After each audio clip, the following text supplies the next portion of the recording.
Hello hello, je suis ravie de vous retrouver pour cette guidance Oracle Astro des Sagittaires et Ascendant Sagittaire pour le mois de juillet 2024. La saison du Cancer se positionne dans votre maison 8, la maison de la sexualité, de la transformation, c'est la maison des gains et des pertes financières, de la mort. Et donc ce soleil qui est en Cancer sera là jusqu'au 22 juillet. Mercure sera en Cancer jusqu'au 2 juillet, ensuite il passera dans le signe du Lion, et Vénus dans cette maison 8 jusqu'au 11 juillet.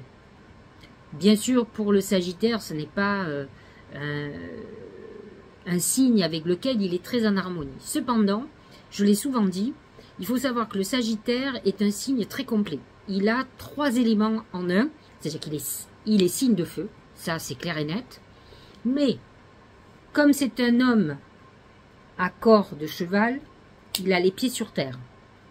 Et avec ses bras, il tire vers le haut, vers l'univers, vers le ciel, avec ses flèches. Et donc, il est relié à l'air. Le seul élément qui lui manque pour être totalement complet, c'est le Cancer. Et dans mon parcours de médium, ça fait maintenant plus de 30 ans, même 40 ans que je suis médium, en tout cas professionnel. J'ai rencontré souvent des cancers avec des sagittaires, comme si ce cancer leur amenait quelque chose de nouveau. Effectivement, il va lui amener ce côté familial. Le sagittaire, je ne dis pas qu'il n'est pas famille, mais il est surtout très indépendant.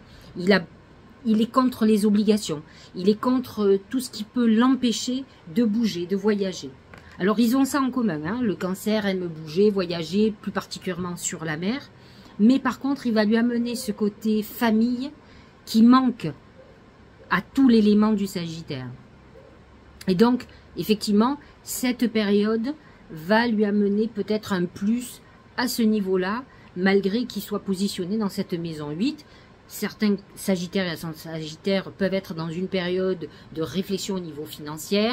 Peut-être devez-vous prendre un crédit ou êtes-vous en train de calculer au niveau d'un héritage. Mais peut-être êtes-vous confronté aussi à la mort et peut-être êtes-vous aussi tout simplement dans une période de transformation. Les Sagittaires sans Sagittaire vont être d'autant plus connectés que le Cancer amène son intuition et une ouverture très importante à la connexion à l'univers, ce qui convient complètement au Sagittaire qui est la maison 9 fondamentalement et qui est une maison spirituelle. Le Sagittaire est très ouvert à la philosophie, à la spiritualité, à l'ésotérisme. Il aime comprendre la vie, le fonctionnement, il se pose beaucoup de questions et en tout cas il est ouvert à tout ce qui est spirituel. D'ailleurs, la nouvelle lune du 5 juillet qui sera positionnée effectivement dans cette maison 8 va vous apporter une intuition particulière, donc c'est un bon moment pour faire vos vœux. Ce qui va être intéressant, c'est lorsque nous allons rentrer dans la saison du Lion. Alors bien avant, nous aurons déjà Mercure qui va se positionner en Lion. Mercure rentre dans le signe du Lion le 3 juillet, c'est dans votre maison 9. Et la maison 9, c'est la maison du Sagittaire. Donc c'est un peu un alignement à ce que vous êtes. Le Lion va vous apporter en plus ce côté courageux que vous avez aussi, cela dit, cet élan du cœur, cette passion, ce côté chevaleresque qui vous correspond aussi. Il y a un côté très orgueilleux, très fier dans le Sagittaire comme dans le Lion. Mais il va vous amener un côté flamboyant, peut-être des idées géniales, des ouvertures, des coups de bol aussi, des choses qui vont vous arriver, qui seront des coups de chance. Attention cependant à vos coups de gueule. Le Sagittaire peut être c'est un signe excessif qui peut être très violent. Lorsqu'ils sont violents, ils sont très violents. Ils peuvent être très colériques comme tous les signes de feu. Donc avec un Mercure en Lion, vous pouvez aussi avoir une colère qui est amplifiée. Attention à vos paroles, comment vous échangez, ça peut tourner au vinaigre. Ce qui va être intéressant, c'est lorsque Vénus va rentrer en Lion à partir du 12 juillet. Vous rentrez dans une période où effectivement vous pourriez rencontrer quelqu'un en voyage, en tout cas hors de votre contexte habituel.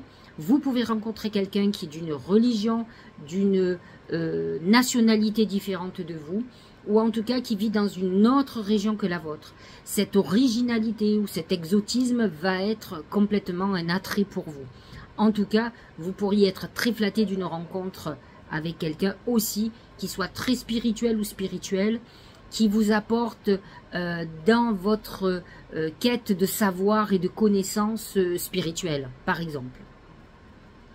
Le soleil va rentrer en Lion le 23 juillet et pour vous, c'est une période très intéressante où vous allez avoir envie de bouger, de voyager, soit comme je vous ai dit, de connaissances, peut-être pourquoi pas faire une formation. En tout cas, on est dans une période d'ouverture totale.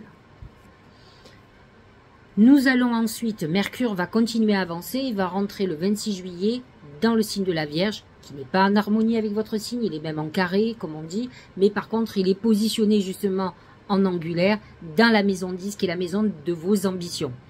Mercure en Vierge va vous amener à un côté beaucoup plus pragmatique. Alors, le Sagittaire et le Sagittaire sont toujours très enthousiastes sur tous les nouveaux projets. Mais par contre, ils manquent de rigueur, ils sont très éparpillés, ils se dispersent et croyez-moi, je suis bien placée pour le savoir. Heureusement que j'ai ma Vierge qui me recadre tout le temps parce que j'ai le Sagittaire qui me donne tendance à partir dans tous les sens et à faire beaucoup trop de choses en même temps. Et donc ce Mercure va vous recadrer, va analyser, va rendre de façon beaucoup plus petite, beaucoup plus précise toutes les idées et toutes les envies que vous allez avoir. Parce que le Sagittaire est dans le grand et la Vierge est dans le petit. Donc c'est vrai que c'est très compliqué pour que les deux cohabitent. Mais malgré tout, ils peuvent vous apporter aussi beaucoup dans votre mode de fonctionnement. Parce que la Vierge va vous obliger à aller dans le détail alors que vous étiez parti dans quelque chose de très global. Et en fait, pour que quelque chose réussisse, on est obligé malgré tout d'aller dans le détail, de calculer. Alors que le Sagittaire le fait avec le cœur, avec l'impulsion, il le fait parce qu'il le sent.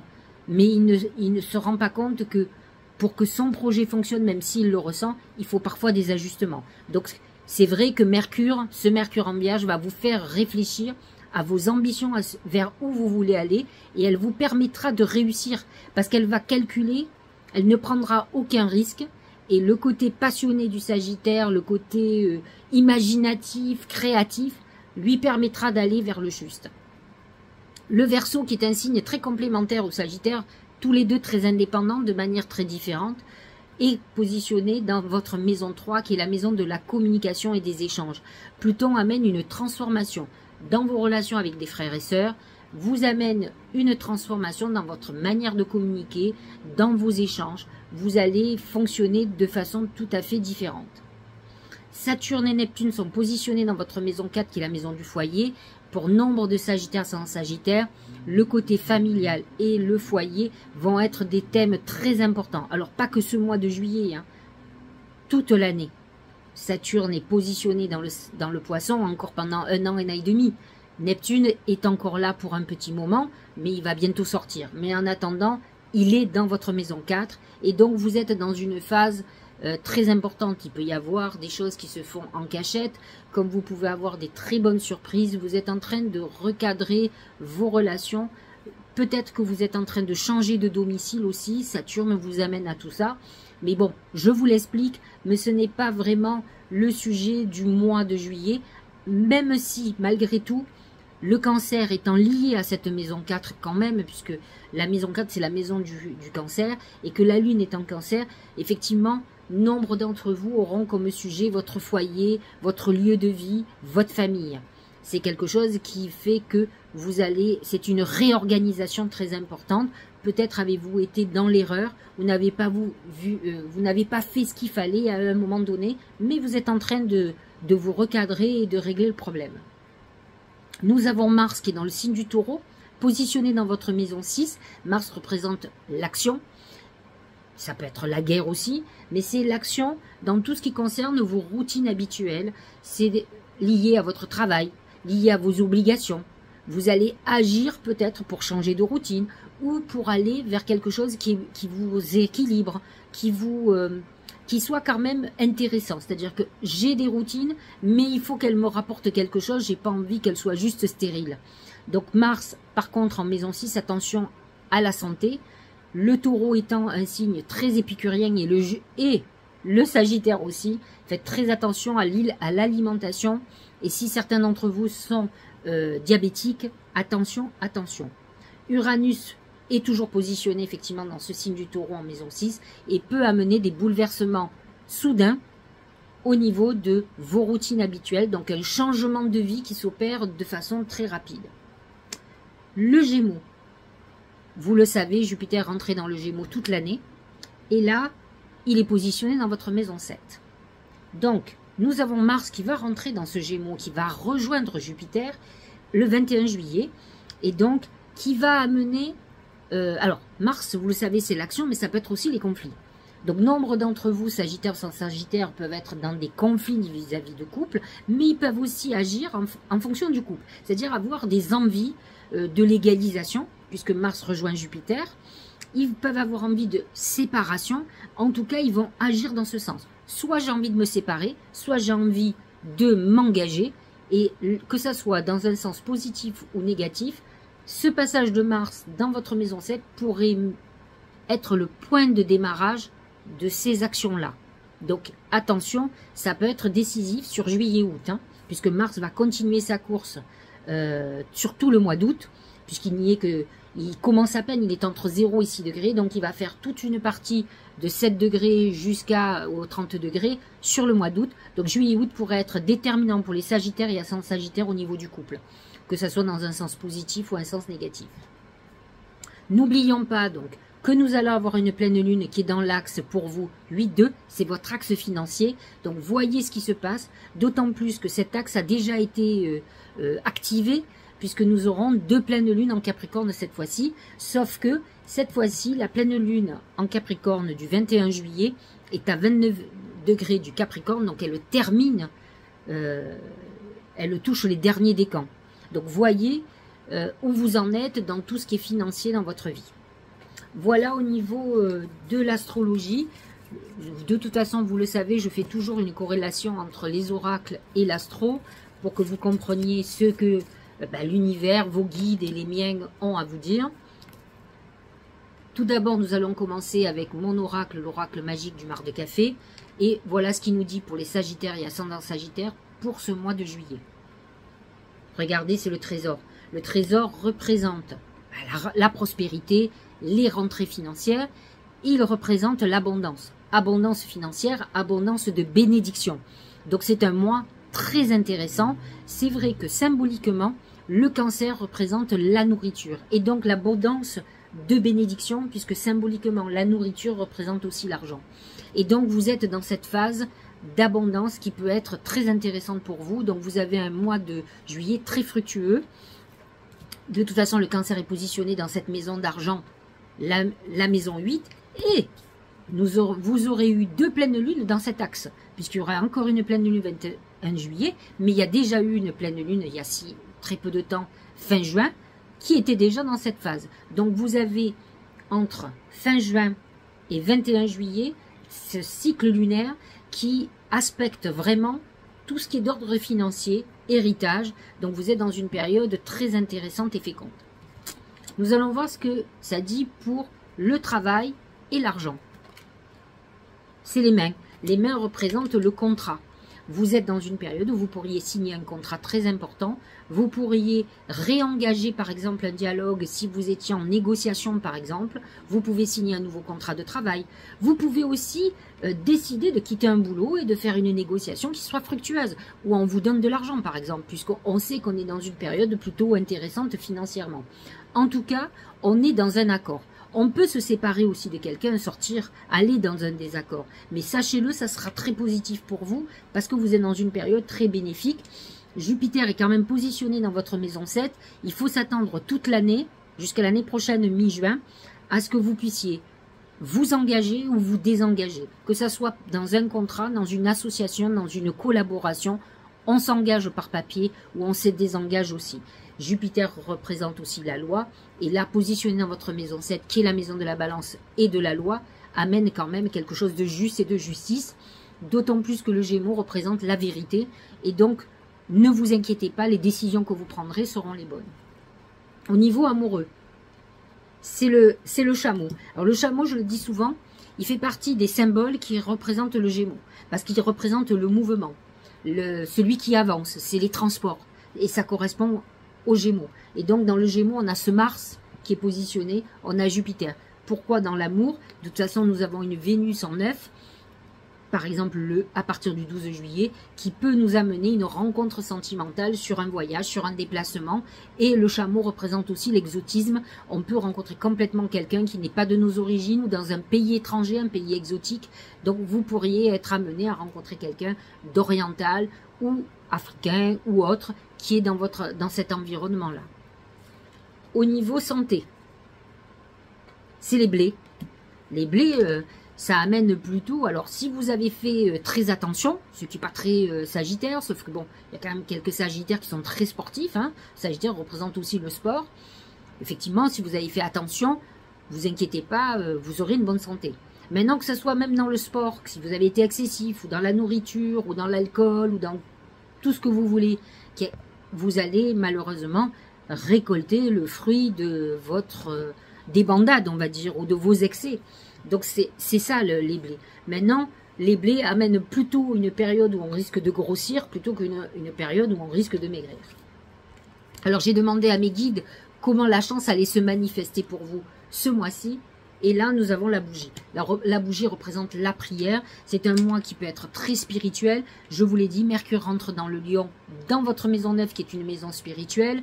Et c'est vrai que vous serez hyper connecté. Donc, ne laissez pas passer cette chance de vous reconnecter, de travailler votre spiritualité ce mois-ci. C'est un mois très important pour justement, effectivement, aller vers votre spiritualité. Et on a l'air de dire que Sagittaire sans Sagittaire, au plus vous méditerez, vous prierez, au plus vous aurez de la chance. Bien entendu, d'une certaine manière, vous allez éliminer tous les miasmes par la prière, vous accentuez une énergie puissante de protection et d'épuration de tout ce qui est négatif. Hein. C'est ça la prière. Hein. Nous allons voir ce que disent les autres oracles, le Tao en particulier. Et vous voyez déjà ce qu'il dit, il parle du progrès. C'est un peu comme quand vous sortez les blés ou la prospérité, avancement, obtention de reconnaissance, appréciation. Pour moi, c'est beaucoup plus l'arrivée des planètes en Lion, Mercure en Lion qui amène quand même une reconnaissance, un moment où vous serez un très bon ou une très bonne oratrice. C'est des moments où on va être mis en avant, où on aura envie aussi de cette reconnaissance. Accomplissement, accélération, gain régulier, clarté accrue, on est dans la lumière et le Lion représente cette lumière quand même, donc on est dans une très bonne période. Au niveau du premier oracle d'intuition, c'est l'entrave. Rien ne vous empêche d'avoir ou de faire ce que vous voulez. Alors effectivement, vous pouvez vous sentir bloqué, mais voyez ce qui vient de vous, parce qu'effectivement, parfois, les choses n'arrivent pas parce qu'on ne veut pas. Moi, souvent, ça se passe souvent sous l'amour. Des gens qui me disent, je veux quitter la personne. Alors j'ai envie de leur dire que je vois bien qu'ils ne bougent pas. Je dis, bah, qu'à cela ne tienne. Ou qu'ils savent que la personne n'est pas pour eux. En fait, ils sont dans l'immobilisme. Pourquoi? Parce qu'ils sont encore attachés. Et qu'ils se disent que sans la personne, ils vont être malheureux. En fait, ce qu'on vous a dit, c'est que ça dépend que de vous. Mais non, si vous n'êtes pas prêt et que vous êtes plus malheureux sans la personne qu'avec la personne, il faut rester. Supporter.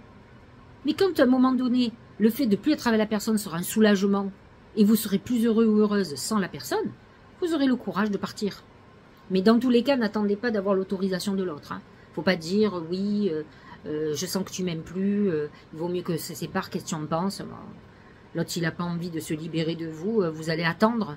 Il faut que vous repreniez votre vie en main, que vous mettiez, c'est vous qui avez le pouvoir sur ce que vous voulez ou pas. C'est pas l'autre. Ne demandez pas à l'autre de faire votre travail. Parce que tant que vous ne prendrez pas vous la décision, vous ne vous libérerez pas. C'est clair et net. Toute la journée, moi j'ai des gens qui parlent à l'autre, qui disent, tu vois, on s'aime plus. Parce qu'ils attendent que l'autre lui dise, oui, tu as raison, on va se séparer. Alors que l'autre vous dit, mais non, mais moi je t'aime, je veux pas qu'on se sépare. Alors on fait quoi? C'est pas ça qu'il faut dire à l'autre. Il faut dire, écoute, je t'aime beaucoup, mais je ne t'aime plus. Donc, je suis allé voir un avocat, nous allons divorcer. Il va dire, mais je veux pas. Bah oui, mais moi je vais enclencher la demande de divorce. Aujourd'hui en France, il y a des lois, au bout de 2 ans, vous êtes divorcé. On ne doit pas vouloir attendre, même si on fait du mal à l'autre, mais l'autre, avec le temps, trouvera quelqu'un d'autre. Je veux dire, c'est sur le moment qu'on n'a pas envie, on a des liens, on a de l'amour, mais il faut accepter que l'autre ne vous aime plus aussi. C'est cette acceptation, il faut savoir libérer. Il n'y a rien de pire que quelqu'un qui reste avec vous par pitié, par peur de vous faire du mal. Mais quelle horreur! Enfin, pour moi, hein. Je veux dire, et les gens qui s'accrochent à une histoire qui n'existe pas. Il n'y a rien de plus beau que l'amour partagé. Quand quelqu'un ne vous aime plus, qui vous aime bien comme un ami, une amie, ou parce que ça fait longtemps qu'ils sont ensemble, ou parce que vous avez des enfants en commun, mais c'est très triste. Donnez-vous la chance de rencontrer quelqu'un qui vous aime vraiment, ou qui vous aime de nouveau. Mais plutôt que de vous accrocher à quelque chose qui n'existe plus, qui est un lien, mais qui empêche l'autre d'être heureux aussi. Et vous aussi, même si vous en rendez compte, pas compte au départ. Allez, dernier oracle. La victoire, magnifique. Un projet qui vous tient à cœur se matérialise pour enrichir votre vie et impacter le monde. Magnifique. Vous êtes dans une phase de réalisation.